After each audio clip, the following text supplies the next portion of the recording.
मणि हरि गोविंद जय जय राधा रमण हरि गोविंद जय जय गोपाल जय जय गोविंद जय जय गोपाल जय जय गोविंद जय जय गोपाल जय जय गोविंद जय जय गोपाल जय जय गोविंद जय जय गोपाल वासुदेवा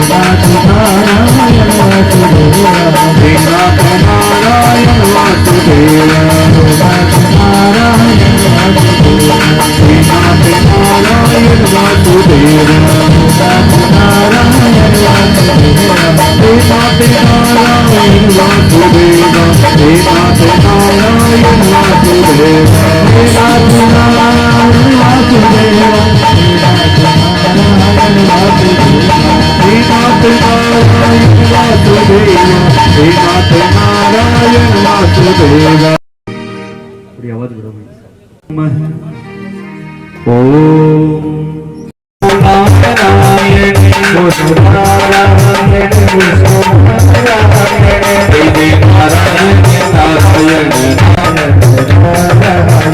लक्ष्मी नारायण विष्णु नारायण लक्ष्मी नारायण विष्णु नारायण नारायण नारायण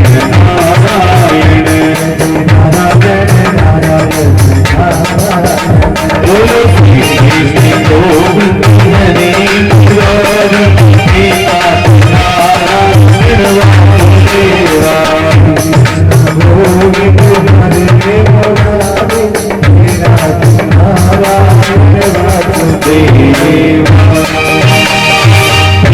ओम अस्तु गंधकं पुष्पं मया दत्तं हरि ओम यज्ञेन यज्ञमय दन्तदेवा स्थानि धर्माणि प्रथमान्यासहे तेनाकमयमाने सुसन्ति पूर्वे सद्यः शान्ति देवः। ओम एकदन्ताय विद्महे वक्रतुण्डाय धीमहि तन्नो दन्ती प्रचोदयात्। ओम नन्दनन्दाय विद्महे वासुदेवाय धीमहि तन्नो कृष्ण प्रचोदयात्। नाना सुगंधि पुष्पाणि यदा कालोद्भवानि च पुष्पांजलि मया दत्तं ग्रहणं परमेश्वरे मंत्रहीनं क्रियाहीनं भक्तिहीनं सुरेश्वरे त्रायि मां पुण्डरीकाक्षे कष्टं पादं हरो हरि। ओम भावविधि मंत्रं पुष्पांजलिं समर्पयामि। तमेव माता च पिता तमेव तमेव बन्धो च सखा तमेव तमेव विद्याधर्मिणं तमेव तमेव सर्वं मम देव देव तमेव सर्वं मम देव देव। श्री जय जय राम श्री राम जय राम जय जय राम श्री राम जय राम राम सिया राम जय जय राम श्री राम जय जय राम। ओम हरि ओम। सभी को आज सप्तम दिवस की कथा पंडाल में जय श्री राम जय श्री कृष्णा जय श्री राधे और राम राम। आइए हम सब मिलकर आज भगवान श्री कृष्ण के सप्तम दिवस की कथा का स्मरण सुनने जा रहे हैं। जैसा कि 6 दिन विश्राम हो गए, आज 7वां दिन भगवान के दिव्य दरबार में पधारे हैं। परमपिता परमेश्वर से, भगवान ठाकुर जी से, बाबा लीलानाथ जी महाराज से प्रार्थना हुए कि आपके जीवन में खूब आनंद की कृपा बनी रही। परमात्मा का ये स्मरण कीर्तन चिंतन आप निरंतर सुनने की शक्ति प्रदान करें। हेलो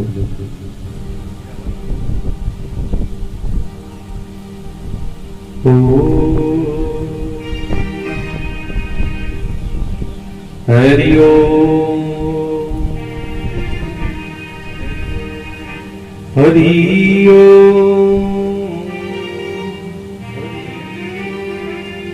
हरि ओम। सभी को राम राम, जय सिया राम, राधे राधे, कृष्णा राम। सभी अपने आसन को प्रणाम करें, अपने माता पिता गुरु महाराज का स्मरण करें। ओम गुरुर्ब्रह्मा गुरुर्विष्णु गुरुर्देवो महेश्वरे। नारायण नारायण नारायण आदि नारायण हरि नारायण नारायण हरि नारायण विष्णु नारायण नारायण नारायण नारायण नारायण। बोलो नारायण विष्णु नारायण, बोलो नारायण विष्णु नारायण श्रीमन नारायण नारायण नारायण नारायण हरि नारायण नारायण नारायण नारायण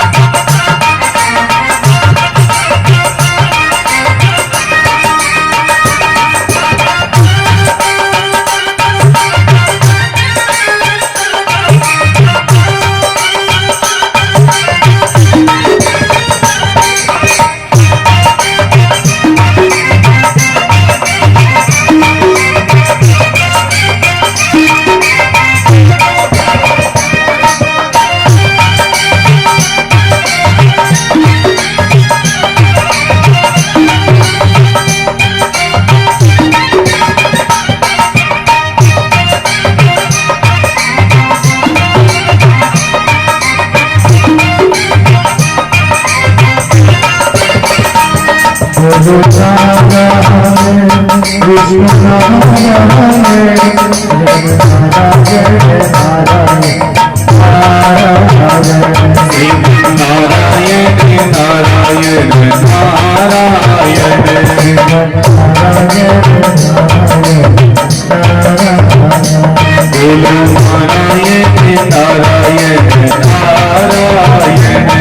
बोलो नारायण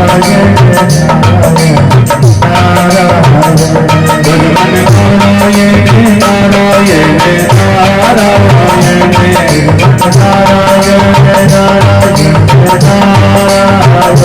लक्ष्मी नारायण नारायण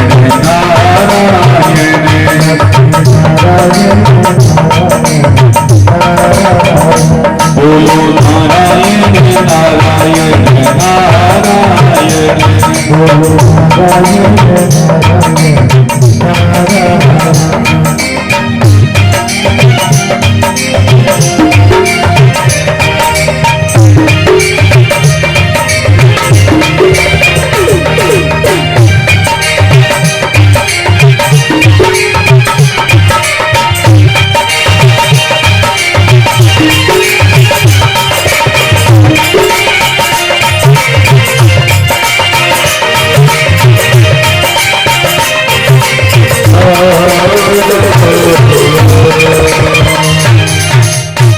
बोलिए सच्चिदानंद भगवान।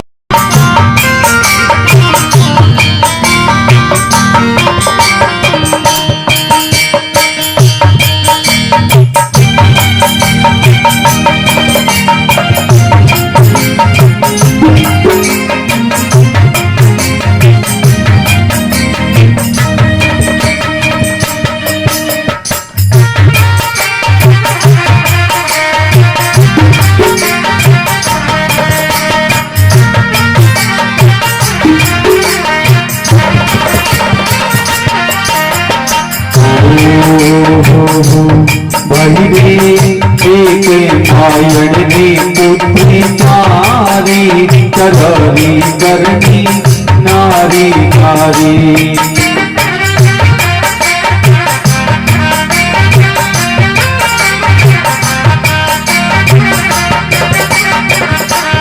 भैरे कैलोड़ो राजा रे परमारी जोड़ो हीरा तारे की।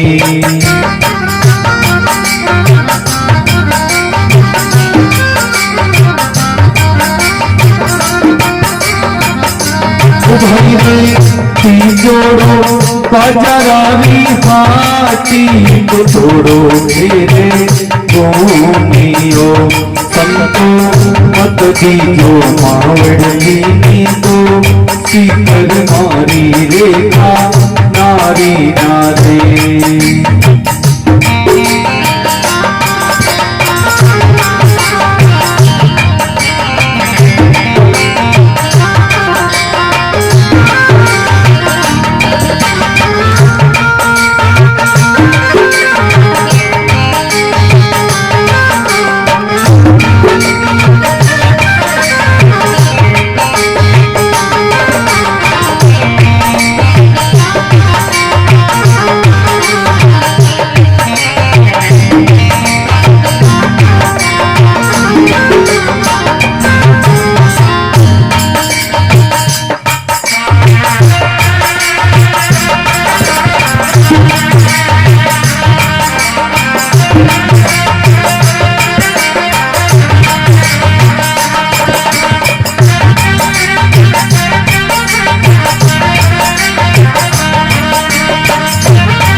मातीरा बर्तन चारी चारी करनी नारी नारी।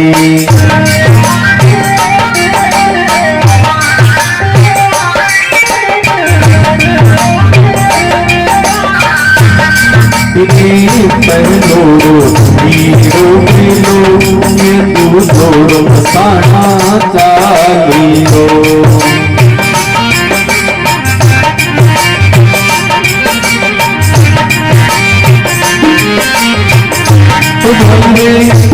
जोड़ो पड़िया जारे सी को तोड़ो मृदन बांटेड़ो संता मत दीजो मावड़ली नीदो सीकर मारी रेखा नारी नारी। सीकर मारी रेखा नारी नारी। सीकर मारी रेखा नारी नारी। बोलो माता पिता गुरुदेव की। ये 4 लाइन कविता से महाराज ने लिखी। बैरी कह गया दास कबीर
बड़ी दूर नगरी कैसे आऊं रे वृंदा तेरी गोकुल नगरी बड़ी दूर नगरी बड़ी दूर नगरी बड़ी दूर नगरी। बोलिए बाल कृष्ण लाल की जय हो। जय जय श्री राधे श्याम। आज कन्हैया नंदगांव से मथुरा की ओर जाने लगे तो सबकी सब नंदगांववासी कन्हैया के पीछे रवाना हो गए। सबको विश्वास दिलाया है कन्हैया ने कहा मैं पुनः लौट के आने वाला हूं। इधर से अक्रूर जी कन्हैया को लेकर मथुरा के समीप पहुंचे तो कन्हैया ने कहा महाराज अक्रूर जी से कि आप राजा से जाके कह दो कि हे प्रभु आप राजा से जाके कह दो कि दोनों बालक पहुंच चुके हैं, उनके स्वागत की तैयारियां करो। हम दोनों पैदल चल के मथुरा के दर्शन करना चाहते हैं। इधर से कन्हैया के शुभ समाचार लेकर अक्रूर जी ने राजा कंस की राजसभा में सुनाया है कि कन्हैया मथुरा के समीप आ चुके हैं। तो राजा कंस ने योजना बना रखी थी कि किसी न किसी विधि से दोनों बालकों का वध करना है, मारना है। आज नंदगांव से कन्हैया आए हुए थे मथुरा में।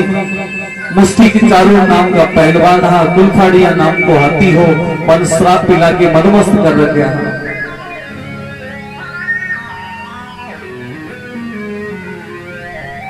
और कहते हैं कि पूरी मथुरा में समाचार फैल गया कि कन्हैया मथुरा में पहुंच चुके हैं। जब ये शुभ समाचार फैला तो मथुरा के सब लोग अपने काम काज को छोड़कर कन्हैया के दर्शन के लिए अपने नगरी के मूल रस्तों पे आके खड़े हो गए। और उस नगरी में एक कुब्जा नाम की दासी भी थी। मथुरा में एक कुब्जा नाम की दासी थी और कुब्जा प्रतिदिन एक चंदन का कटोरा घसकर राजा की राजसभा तक पहुंचाया करती थी। एक कटोरा चंदन, और यदि नहीं पहुंचाती तो राजा 100 कोड़े मारता था। तो आज कुब्जा दासी चंदन घस रही है और कहते हैं चंदन किस पे घसा जा रहा था? पत्थर की शिलाड़ी थी। और चंदन ये गोपी चंदन नहीं था, लकड़ी वाला चंदन था। तो कहते हैं उस चंदन को घसते घसते कई बार चंदन हाथ से फिसल जाता है तो उस पत्थर की अंगुलियों पे लग भी जाती है, खून भी निकल जाता है। लेकिन आज कुब्जा दासी को वो खून तो बह रहा है, दर्द भी होना है, लेकिन कन्हैया के आगमन की प्रसन्नता इतनी थी, सब दर्द छोटे पड़ गए। आज कुब्जा दासी सोच रही 2 कटोरे चंदन का तैयार करते हूं, 1 कटोरा मैं उन दोनों बालकों के लगा देते हूं। आज कुब्जा दासी ने दोनों हाथ में चंदन के कटोरे हाथ में लिए और चलना शुरू कर दिया। जिस रास्ते से कन्हैया आ रहे थे उसी रास्ते के सामने से कुब्जा दासी निकल रही है। तो कहते हैं कि कुब्जा दासी जैसे ही आगे से निकली और कन्हैया ने आवाज लगा दी, हे सुंदरी तुम कहां जा रही हो? वो 2 शब्द कुब्जा की अंतरात्मा को हिला दिया। घूम के देखा तो 2 छोटे छोटे बालक खड़े हुए थे। कुब्जा दासी सोचने लग जाए, अरे छोटा सा बालक ना मुख से इतना मधुर शब्द। कुब्जा कहने लगी, रे बालकों एक बार सुंदरी और कह दो, वो जितो चंदन है दोना लगा दो। और कहते हैं आज कन्हैया तो कुब्जा की उदार का ठान के ही आए हुए थे, तो कुब्जा का तो उदार होने वाला ही था। तो कुब्जा दासी को कन्हैया ने सुंदरी कहना शुरू किया तो कुब्जा ने चंदन पे हाथ घोलना शुरू कर दिया। और क्यों नहीं, ये पूरा का पूरा चंदन उन दोनों बालकों पे लगा दिया। कुब्जा ने कन्हैया और बलराम के पूरे शरीर पे चंदन का लेपन कर दिया है, पूरे शरीर पे चंदन। जो राजा का चंदन बना हुआ था वो भी लगा दिया। राजा के गुप्तचर आए हैं, आके कुब्जा दासी से कहने लगे, तुम्हें पता है राजा तुम्हें मारेगा। कुब्जा दासी कह रही कि आज यदि मेरी मृत्यु भी आ जाए तो मैं रुकने वाली नहीं हूं।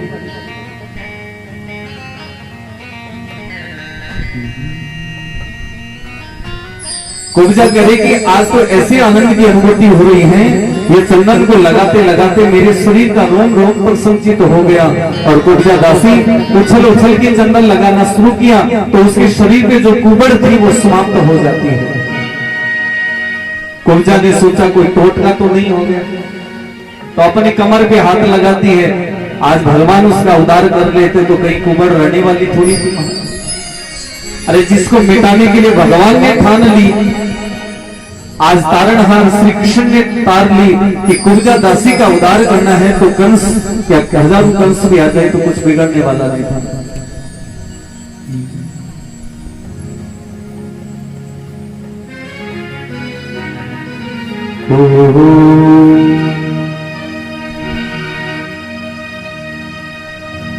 कुब्जा दासी से सब नगर के पूछने लगे, हे कुब्जा आज क्या अनुभव कर रही हो?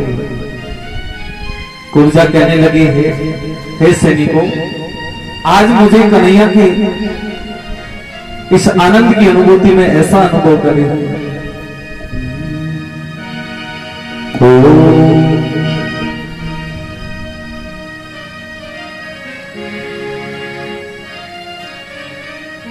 कुब्जा ने देखा कि ये कोई दर्शी मेरे सामने प्रकट हो रहा है।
उस समय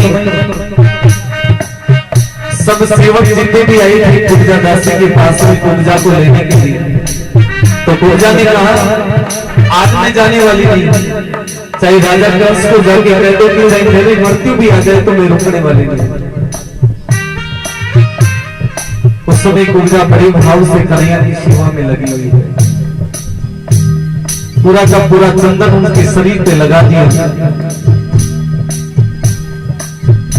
उसी समय महाराज कुब्जा दासी का ये समाचार राजा कंस तक पहुंचा है कि महाराज वो कुब्जा भी कन्हैया की शरण में चली गई। तो राजा कंस ने कहा जाओ तो अपने इस मथुरा नगरी में गुलफाड़िया नाम का हाथी है, उसको शराब पिला के मदमस्त कर दो, उसको पागल करके रास्ते पे छोड़ दो। जिस रास्ते पे कन्हैया आ रहे हैं उसी पे छोड़ दो ताकि वो अपने पैरों से कुचल दे। जिस हाथी को छोड़ा गया था उस हाथी के भी दो विचार बन गए, यदि कन्हैया से युद्ध करूंगा तो कल्याण होगा, और यदि कन्हैया से युद्ध नहीं किया तो राजा मुझे मारेगा और मेरी पाप का भागी बनेगा। तो जिस समय हाथी को छोड़ा गया था, हाथी खुद भगवान का स्मरण कर स्तुति कर रहा है, हे प्रभु ऐसी शुभ घड़ी कब आएगी जब मेरा आपके हाथों से कल्याण हो जाएगा।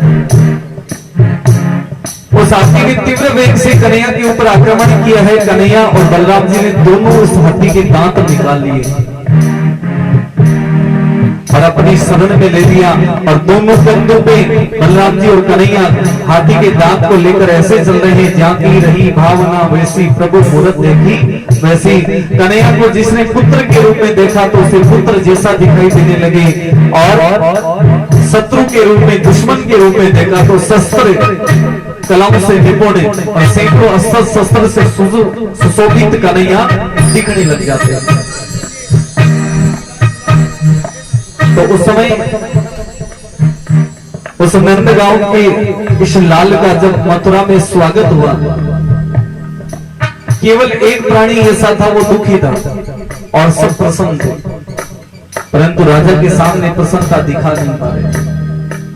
सबने कन्हैया का स्वागत तो किया है, परंतु राजा के भय की वजह से भाव से स्वागत किया है, और कन्हैया ने सबके स्वागत को स्वीकार किया और मथुरा नगरी की राजसभा के अंतर्गत प्रवेश किया। तो मुष्टिक और चारू नाम का दो पहलवान वो कन्हैया ने और बलराम जी ने मल्ल युद्ध के लिए पुकार ले कि हे बालक, खूब सुनी है कि तुम सैकड़ों राक्षसों का वध कर दिया है, तो एक बार हम दोनों के साथ में भी मल्ल युद्ध कीजिए। तो भगवान ने दोनों के साथ मल्ल युद्ध किया है, और कहते हैं कि जैसे देखते ही दोनों को भगवान ने अपनी शरण में ले लिया। अंत में राजा कंस तलवार लेकर भागने लगा तो कन्हैया उसके राज सिंहासन तक पहुंच गए हैं और ठोकरें देकर उसे धरती पे गिरा दिया है। और आज धर्म की जय होने वाली थी, पूरी मथुरा नगरी में जय जयकार होने लगा। बोली वृंदावन बिहारी लाल की। इस प्रकार से आज पूरी मथुरा नगरी के पापों का अंत हो गया। और हे परीक्षित, इतने शक्तिशाली अपने आप को विश्व का धरती का सर्वश्रेष्ठ राजा कहने वाला कंस आज कन्हैया के सामने छोटा पड़ गया, और अनीति की वजह से उसका सर्वस्व नाश हो गया। राजा परीक्षित ने जब ये कंस की वध की कथा सुनी है तो राजा भी थर-थर कांपने लग गया है और कहने लगा, हे गुरुदेव, कंस जैसे का थाक नहीं लगा, उसकी माया का पार नहीं लगा, तो मैं उस समीक ऋषि के पुत्र के श्राप के सामने टिकने वाला नहीं हूँ। तो राजा परीक्षित और गुरु सुखदेव मुनि दोनों के कल्याण के लिए महाराज अद्भुत स्मरण करते हैं, भगवान का संकीर्तन करते हैं। श्री कृष्ण गोविंद हरे मुरारी, हे नाति नारायण वासुदेवा। श्री कृष्ण हरे मुरारी, हे नाति नारायण वासुदेवा।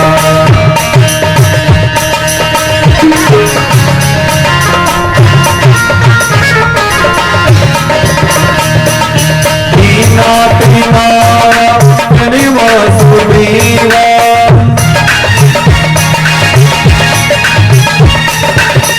नाति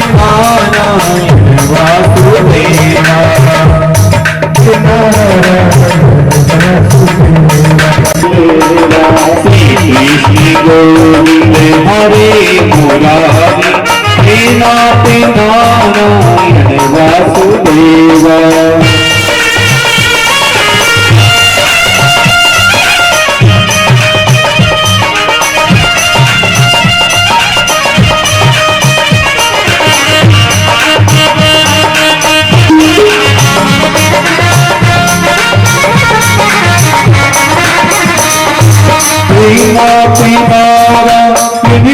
वासुदेव नारायण वासुदेव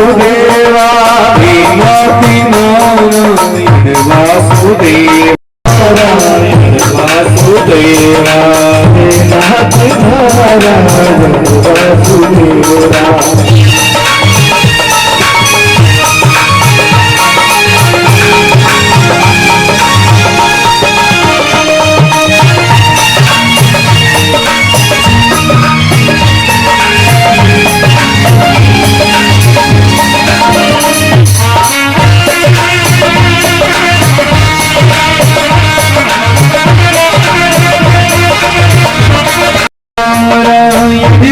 वासुदेव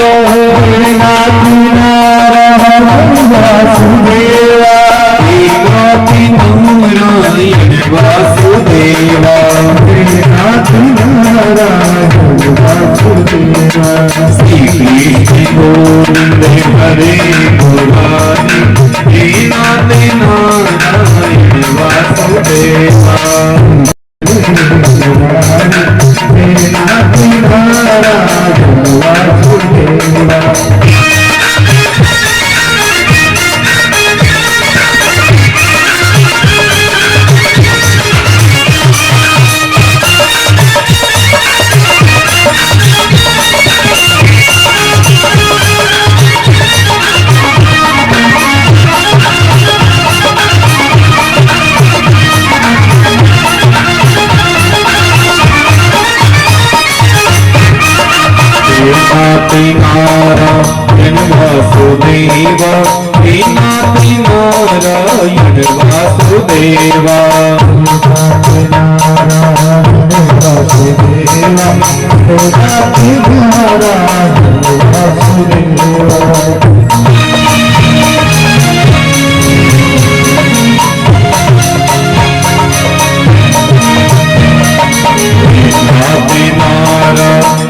वासुदेव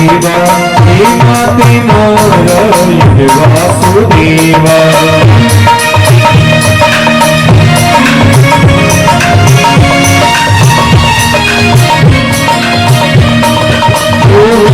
माधव नाती नारायणी नाती नारायण वासुदेव।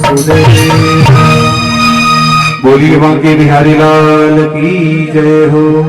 जय जय श्री राधे श्याम।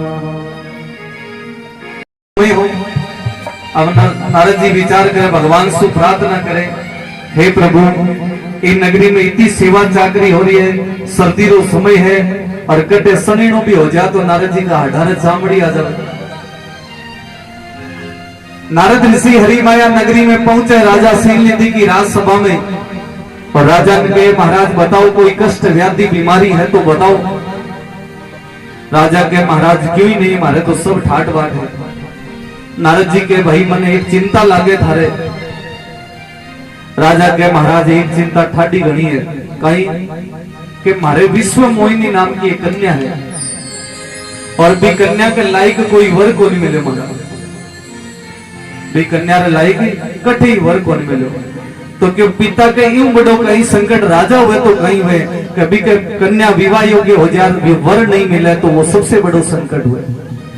तो राजा शीलनिधि के महाराज थे तो सब जगह घूमता रहो, कोई राजकुमार ढंग को दिक्कत तो बताई। राजा शीलनिधि नारद जी के थारी कन्या री हस्तरेखा दिखाओ दिखाने। राजा शीलनिधि अपनी कन्या ने बुलावे और बुलाकर नारद जी ने हस्तरेखा दिखावे।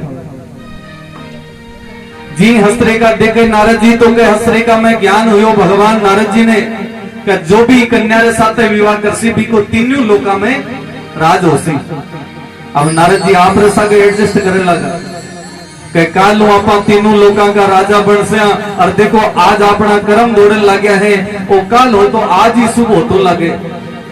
और विश्व मोहिनी कन्या की हस्तरेखा में हो कि जो भी रसा के विवाह करसी भी नौकर चाकरा की कोई कमी नहीं रहे, सब जगह ठाट बाटी। और नारद जी देकर काल आपा विश्व लोक का राजा बनस्या, नौकर चाकरा की सेवकारी क्यारी कमी नहीं, तीनों लोकां का राजा बनस्या। साई थी कन्या रसा तो आपनो ही विवाह होसे। अब नारद जी भानु निकाले, हे राजा एक कन्या को विवाह योग काल ही है, एक अलावा विवाह है ही नहीं।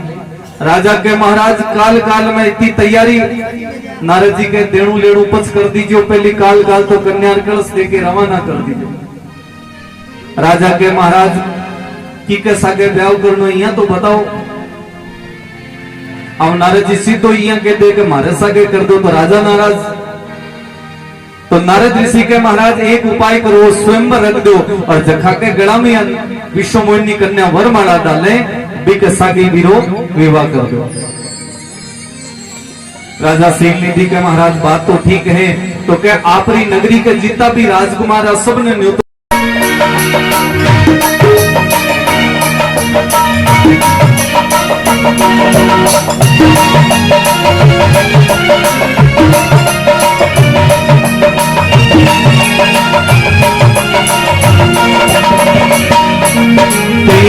ऋषि नारद बोली नाथ मंगल